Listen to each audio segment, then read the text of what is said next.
halkani waa raadiyo hirsamo. waxaad ku soo dhawaataan barnaamijkeennii xog bixiye oo aan ku soo qaadan doono waxyaabo kala duwan oo aad u xiiso badan. dhammaystiran xaqiiqooyin dhaba inta baad ka dhegayso barnaamijka xog bixiye. barnaamijka xog bixiye waxaa lagu lafaguraa hadba arrimaha waqtigaasi taagan iyadoo faallo dheer laga bixiyo arrimahaasi markaasi la xiiseynaya. haddaba barnaamijka waxaa isugu jira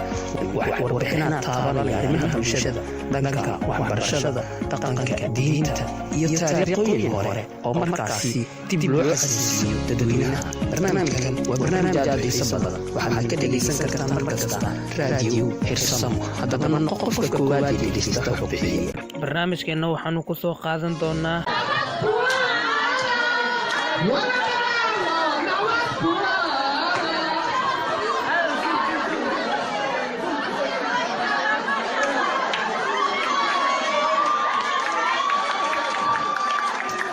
waxaynu inta badan barnaamijkeena kaga hadli doonaa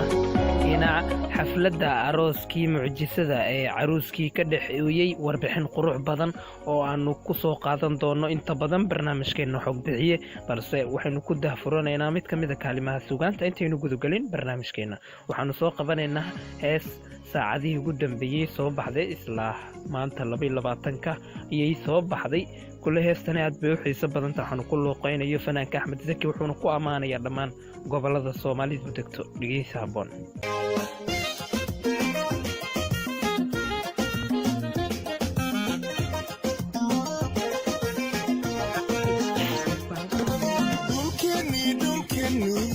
dhulkeenni ballaadha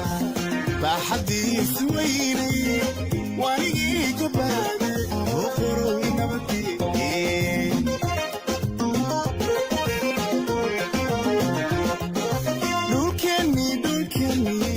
dhulkeenni ballaadhna baaxadiis weynay waanigii ka baaday oo qorow inabadii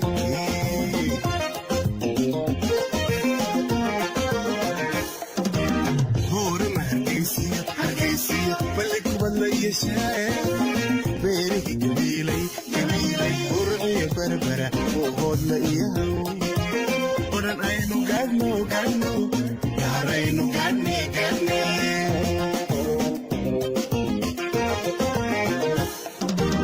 boorama hargeysiyo ballikubadla iyo beerihii gabiilay urciya barbara oo hoodla iyo odhan aynu gaadhno gaaraynu gaadhne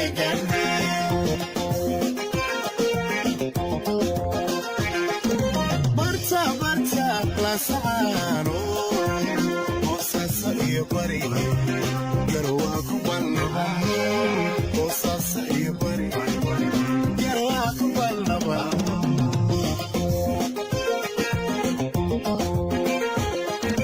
barta lasacaano hoosaasa iyo bari garwaa ku balnaba hoosaasa iyo bari garwaa ku balnaba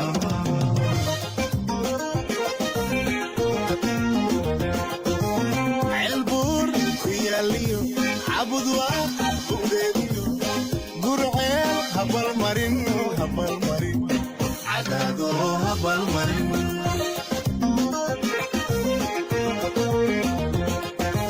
ceelbuur ku yaaliyo shawharin udeediyo ceeldheer habalmarin ceelbaraaf habalmarin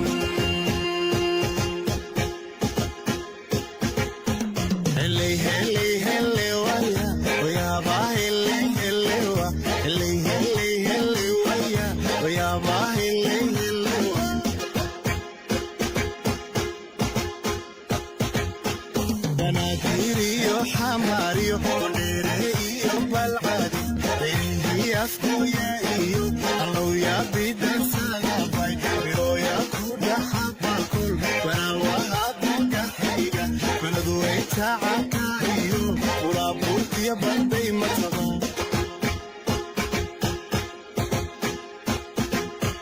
danaadiriyo xamaariyo dheere iyo balcadi beerihii afkuya iyo allowya bidarsagabay birooya ku dhaxabakol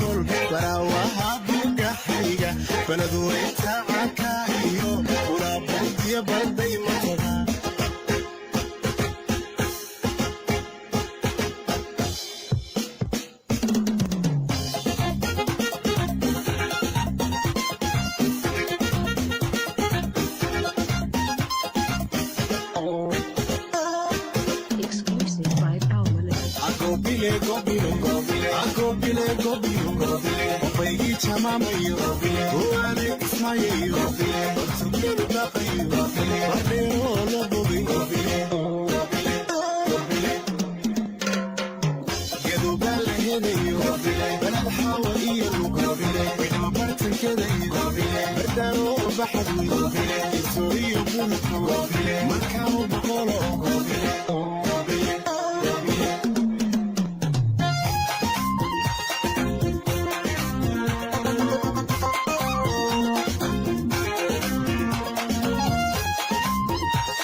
Exclusive by Almanacs.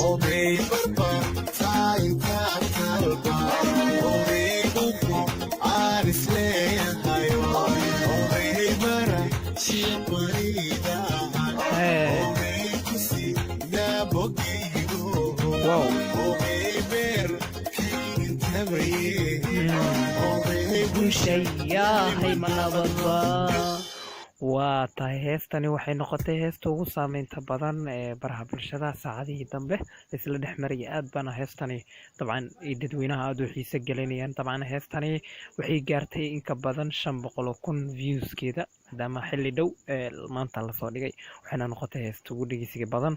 waxaynu sii guda galaynaa qaybihii kala duwanaa ee barnaamijkeena xoog bixiye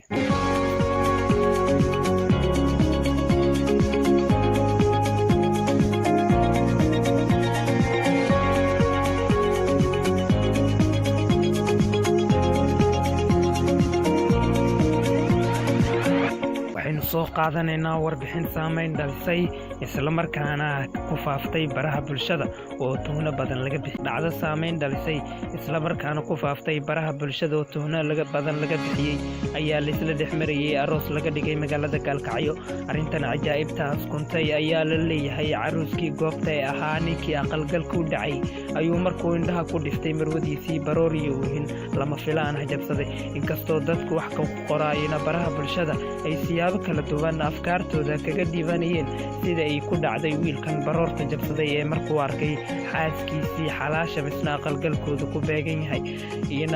wuxuuna dareemay qiiro farxad ku dheehan taasoo ugu dambeyntii sababtay inuu dareenkiisii ku cabiro halkii lagu dhigayay aqalgalkiisa wiilkan oo lagu magacaabo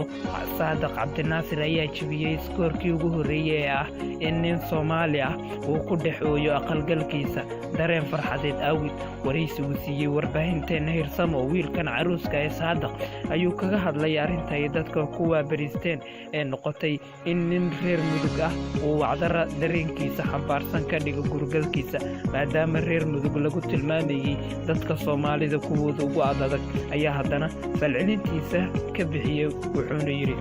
waxaa dhila dadka waxay haystaan fikrad khaldan qof bilowba bini'aadamna dee qalbi waa leeyahay qof walbana maalin buu ooyaa ama waxa weeye farxad la ooyaa ama murugo labadoodana waxaa isdhihi kara murugada iyo farxadda qofku wuxuu oohintu ku qurux badan tahay qofku markuu faraxsan yahay haddii diiniyan loo fiirsana dee qof dhintay murugadiisa waxa weye in laga ooyo ma qurux badna laakiin farxaddu waa wax diiniyanna bannaan qofku inuu farxad darteed u ooyi kara ma garata anigana de waxaan isdhihi karaa waxaan la ooyey wax kale ma ahan markaan arkay mashaxaradda iyo qiimaha ay dadkayga faamilka ah iyo asxaabteeda iyo dadkii waxa weeye meeshii aan ku dhiganayay arooska quruxda badan kasoo qayb galay say waxay ugu qabanqaabiyeen markaan arkay darteed baa ilma iga timid inaan hantay qofka aan jeclayn oo dunida ku lahaa iyo inaan dareemay inaan qofna wax iga hakran sidii aan ku noqon lahaa qoys jira oo jooga marka aad baan farxad u dareeminaa reer mudugana waxaa la yidhahdaa waa dad aad u qalbi adag laakiin anu waxaan soran karaa reer muduga inaysan wax cilada iyo wax ceeba ku lahayn jacaylka ayna yihiin dadka soomaalida ugu furfuran oo ugu waxa weeye bashacsan ma garata sidoo kale saadaq waxaan weydiinay waxa uu dareemayo maadaama uu helay noloshiisii uu in badan ku taamayay wuxuuna ku gaabsaday alxamdulilah ilaahay baa mahad iskale wax culaysaya wax maaragtay dhiba midna ma dareemino aniga iyo waxa weeye xaaskayga labaduba qof walba oo caqli saliima leh oo waxa weeye caqligiisu ku filan waa dareemi karaa si fiican oo hufan qofka u fikir waa dareemi karaa oo intaas waxay ka turjumayso inaysan xumaanna ka turjumayn marka aad baan farxad u dareeminaa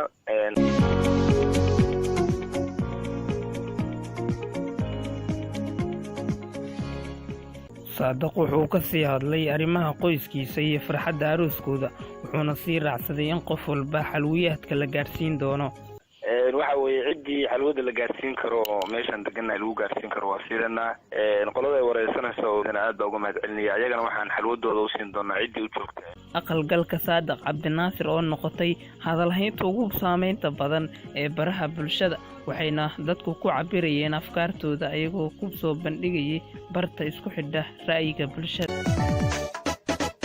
wajacayl cubteed cagaar layo cirko mudug ku daay ku casuusanaa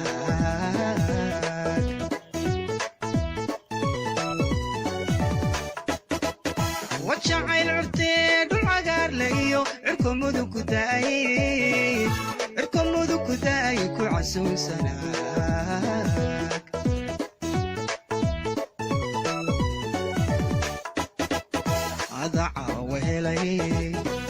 nimco ciiltire siciid caawiyo jacayl caanayo caashaqa labe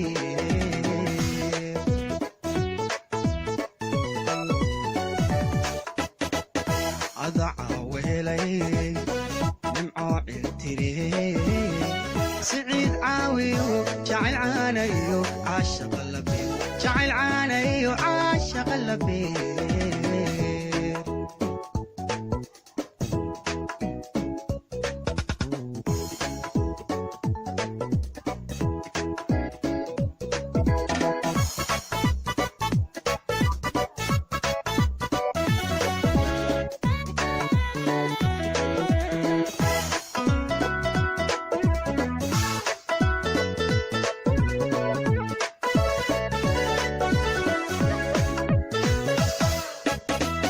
وعدرات قرحون عصب ويود ويعمل سنيو عاقل بادلي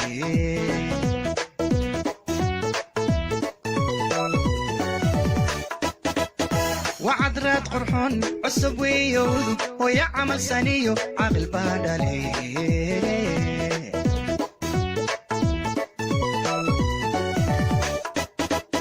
هذا العابق ليو كيلا لعرو عيدي قديو عيدي قديو أربو بسكول عوي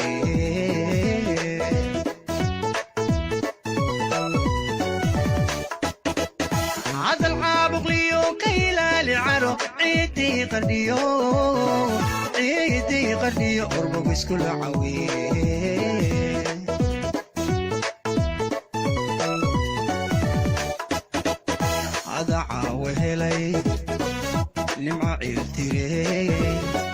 waa tahay annaguna waxaynu leenahay lamaanahaasi ifka iska doortay islamarkaana jacaylka 5 sano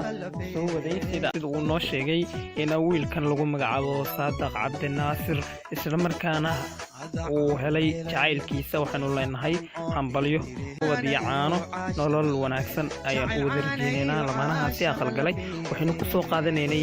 inta badan barnaamijkeennii xog bixiya maanta lamaanahani saamaynta badan dhaliya ee baraha bulshada la isla dhex marayay waxaynu halkani ku soo ekeenaynaa barnaamijkeennii xog bixiye oo aad ku maqansheen warbixintan aad ku xiisaha badan islamarkaana saameynta lahayd waxaadna kala socoteen warbaahinteena raadiyo